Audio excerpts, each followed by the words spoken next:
In watching the promos for this event, it really is, and correct me if I'm wrong, Mm-hmm. it is pushing, reinventing the high school for these career. It all ties into the career tech ed, Right. where these children and all of us basically are a commodity for the workforce. That's what Right. this is. And That's somewhere, what, and I can't remember if it's in, I think it is in that promotional video, Alice, but you have to really listen for it, about the 16 tracks. Well, the 16 yes. tracks refer to the 16 career tracks or pathways or clusters, which is going to pigeonhole not just your high schooler, but, think about some of the calls we've had before where we talk about where the career assessment is going on as young as third grade. So it's not just about high school. No, this ultimately will be about every school, and I'm going to tell you how when I get into another resource that I found today that I want to share with everybody.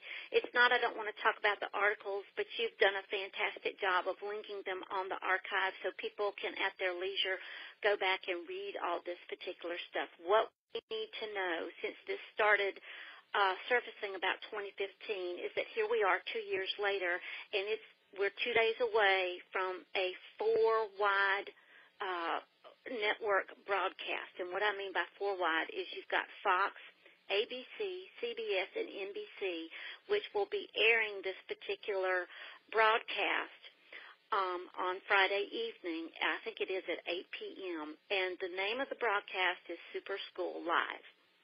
And every once in a while, we will see that our media takes over education in some of the most awful ways, and this is just one of the examples. It's not the first time that all 4 networks have purposed together to do this kind of indoctrinating mass media attempt.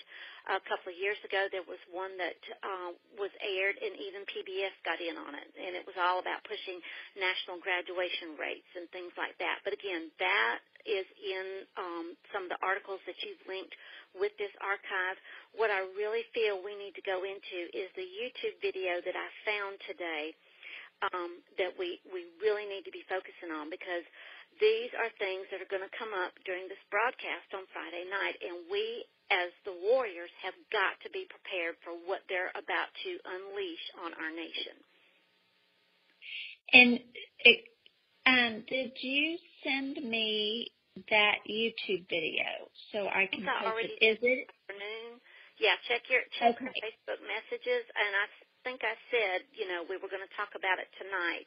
But one of the reasons why I wanted us to talk about it, Alice, is because the agenda, there is absolutely no question when you hear just from the first 20 minutes of this particular video, when you hear the agenda, for those of us who've been fighting for a long time, it's going to make a lot of sense. For those who are new to this battle, it's going to be such a wake-up call.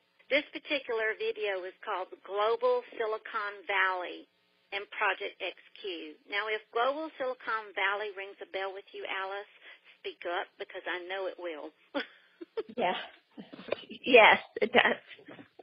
That's exactly right. And for those who don't know, Global Silicon Valley is a huge collective group of all the technocratic people who have gotten into education reform, such as the Jobs and the Gates and Dell and SAS and you name it, if they're part of the Silicon Valley. And one of the dangers about this particular group is they have a venture capital group.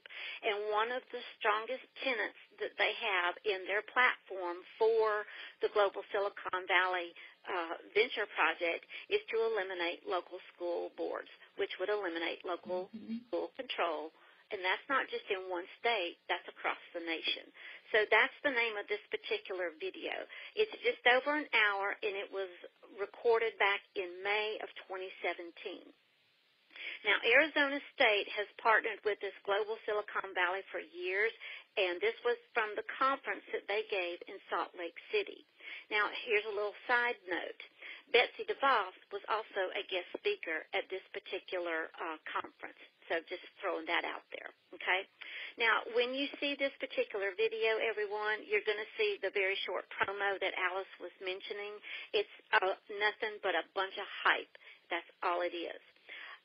It also will be heavy on tying your community as an all-in stakeholder in your child's education.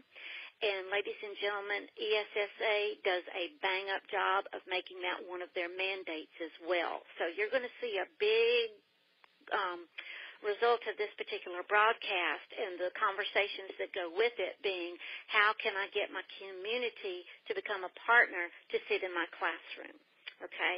Now, some of the things that I wanted to share with everyone is while the president of XQ, and his name is Matt Lorenz, he opened with some quotes from President Jefferson about how great our republic is and how if we don't take care of it, of course, and we don't have educated people, then, of course, it's going to run amok. But then later in his speech, he talks about how this Project XQ is such a great way to democratize education. Project XQ is going to make school builders instead of parents and school boards. We're going to be known as school builders. He keeps on about we need to reinvent because we've reinvented the car, we've reinvented the computer, and our high schools are frozen in time. So this is the attitude this particular broadcast is going to give us, that somehow what we've had that has served us so well for so many years is suddenly broken and has to be totally reinvented. But here's the bad news. It's not going to be reinvented by those who have the education degrees. It's going to be reinvented by anyone who has a voice and feels that it needs to be directed to education. And the way I know that is because the way the project got started was they gave open-ended conversation talking points to different groups around the nation, and over 60 different professions, including education, decided to chime in on how education should look, how it should feel, and how it should run. Now, Alice, I don't know about you, but when we can't figure out what those particular professions are, what business do they have weighing in on the conversation about education?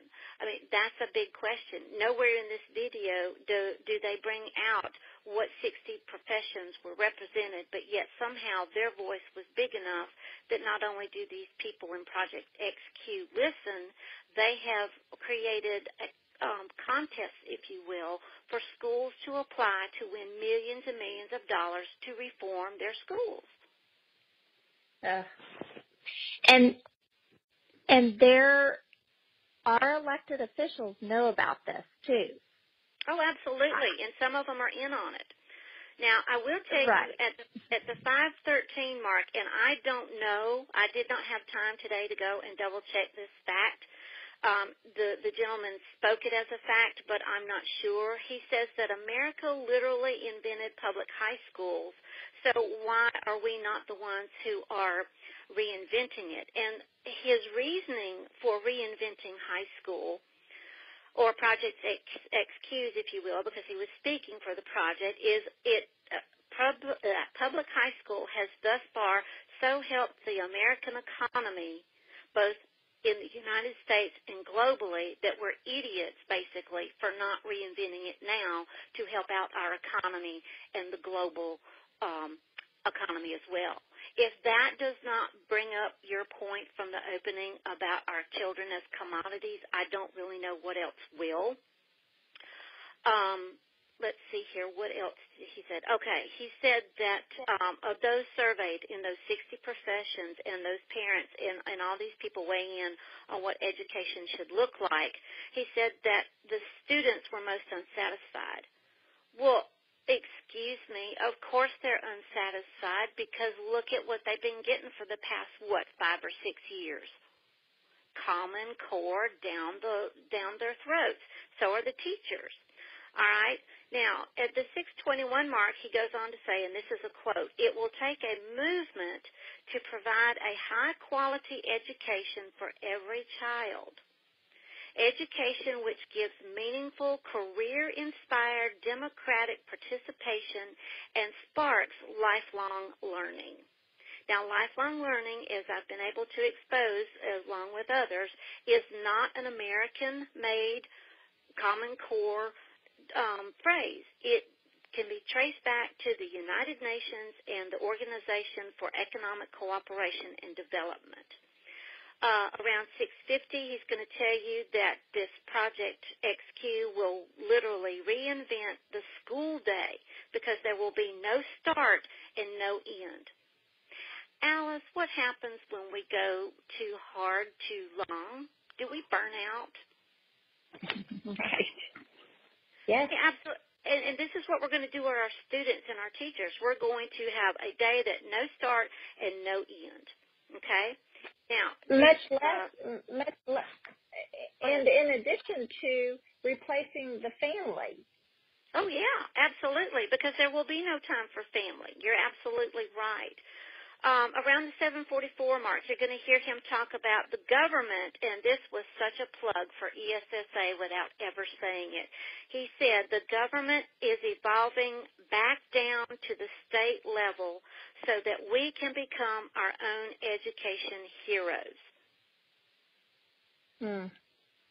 Now, correct me if I'm wrong, Alice. I'm going to ask you a question.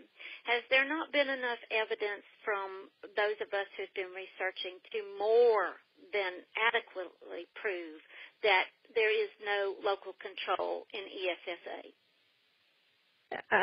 There is no local control, and here's an important point to make as well. Okay. And I have posted the video on my Facebook. Cool.